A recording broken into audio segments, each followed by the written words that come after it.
그리고 저희가 이 인물도 살펴보겠습니다. 옷장 살해 사건의 피의자 이 남성. 아시는 것처럼 택시기사를 숨지게 한 혐의, 그리고 붙잡힌 뒤에 동거녀이자 전 여자친구도 숨지게 했다고 자백을 했었던 이 남성. 오늘 신상이 공개됐습니다. 31살 이기영입니다. 택시기사 살해를 계획하신 건가요? 추가 범행은 없나요? 전 여자친구는 왜 살해하신 거예요? 택시기사를 살해한 동기는 금품 맞나요? 살해하신 목적으로 데려가신 거예요?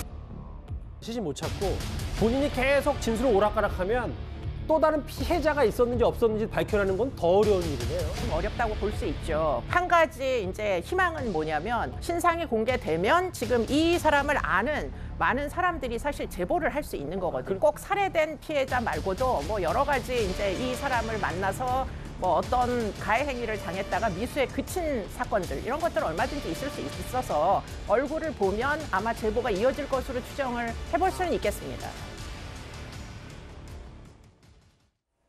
이 사람입니다. 31살 이기영. 얼굴 천천히 한번 봐주십시오. 이기영 이 사람입니다. 택시기사 살해범, 동거녀 살해범. 지금 아직 시신 못 찾았는데. 뭐 신상공개 요건은 다 충족이 됐다고 하고, 실제로 아까 뭐 승희 의원님도 비슷한 의견을 주셨고, 의견을 내셨고, 이수영 교수도 마찬가지고, 신상이 공개되면 앞으로 추가 제보들이 있을 수 있다.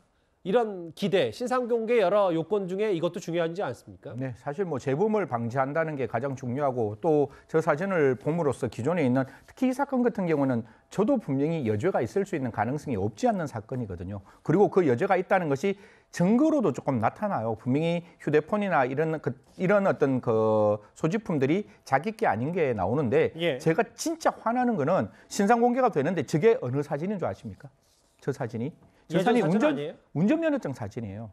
지금 그 이기영이라는 사람의 지금의 얼굴을 우리는 알 수가 없어요. 이게 어떻게 되어 있는가? 그러니까 운전면허를 가장 최근에 따지 않았다고 하면 네네네. 사실 옛날 사진일 가능성이 높잖아요. 그렇죠. 아까 김봉년 사진하고 아까 잡히는 사진하고 완전히 다르잖아요. 예. 그러니까 저렇게 사진하는 게 아니라 적어도 신상 공개한다면 신상 공개의 효율성을 높이기 위해서는 예. 지금의 사진이 나와야 되는데 우리는 동의받아야 돼요. 지금의 사진이 나오면 동의받아야 되니까 저 사진과 조금 다를 수 있으니까요. 시청자 여러분께서는 보시고 혹시나 느낌이 좀 있으시면 언제든지 바로 경찰이나 검찰에 신고 좀 하셨으면 좋겠다는 말씀 드리겠습니다. 그러니까 승 의원님 말씀 밑바닥에는 너무 피의자 인권을 좀 더 보호하는 거 아니냐 뭐 이런 생각도 좀. 뭐 인권은 보호돼야 되는데 선택의 문제에서 그게 신상 공개가 된다면 효과성은 가져가야죠. 이게 신상 공개 자체가 인권의 문제 때문에 우리는 안 하게끔 되어 있고, 신상 공개도 신상 공개 심의위원회를 거쳐서 한다면, 거기서 결정이 됐다면 그 다음에는 그 시민들에게 가장 효과적인 알겠습니다. 방법으로 공개하는 게 맞다라는 말씀 드리는 겁니다. 지금 최근 사진은 아니고 운전면허증 사진이라는데,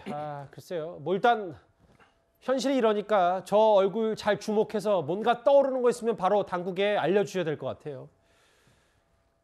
뭐 여러 혈흔들이 집안 곳곳에 발견이 됐고, 그런데 이기영은 추가 범행은 없다 완강히 부인하고 있습니다.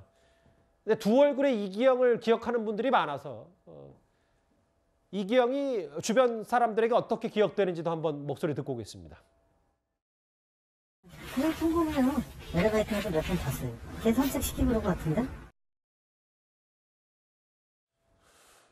근데 승 의원님. 네. 뭐 여러 지금 범행 그 행각들이 하나씩 드러나고 있긴 한데, 가장 이해가 안 되는 부분이 동거녀였던 전 여자친구 집에 옷장에 시신이 있는데도 불구하고 현 여자친구를 불렀다. 왜냐하면 이게 시신이 있다는 걸 현 여자친구가 고양이 사로쳤다가 옷장에서 발견했기 때문에 이게 상식적으로 이기영의 행동이 납득이 되는지 어떻게 받아들이세요? 이게 시청자 여러분 지금 식사 시간이라서 제가 정말 이렇게 조심스러운데, 이게 사람이 죽고 난 다음에 사람의 몸에서 나는 냄새는 정말 기억에서 지워지지 않는 냄새이거든요. 그 향이. 그런데 분명히 그 집안에 사체가 있었음에도 불구하고 지금의 현 여자친구가 집에 와서 고양이 사료를 찾다가 이렇게 어떤 문이 이렇게 잠겨 있었다는 거예요. 잠겨 있었는데 그걸 딱 풀어보니까 지금 그런 어떤 사체가 나왔다라고 하는데, 이런 부분은 정말 저 사진에서도 나오는 모습이지만 정말 저게 보면 굉장히 선량한, 어떻게 보면 청년의 모습이 나오는데, 우리가 생각하는 그 뒤에 있는 이면의 모습은 전혀 다른 모습이다라는 말씀 드릴 수밖에 없습니다. 우리가 뭐 너무 자주 써서 지금 익숙하지만 정말 무서운 얘기가 사이코패스 반사회성 얘기를 하는데 승현님 하나 더요. 네. 참 글쎄 고양이 사로쳤다가 현 여자친구 발견한 이 부분 말고도 지금 뭐 음주운전도 음주운전이지만 택시기사 살해한 것도 금전 얘기고 네. 지금 뭐 카드 써서 본인이 뭐 흥청망청 썼다 양주마셨다 이것도 네. 다 금전 문제다. 그런데 좀 알려지기로는 일부 보도에는 이 이기영의 집이 그렇게 못 사는 집이 아니어서 그렇게 경제적으로 생활고에 시달리지 않았을 것이다. 근데 금전 문제다.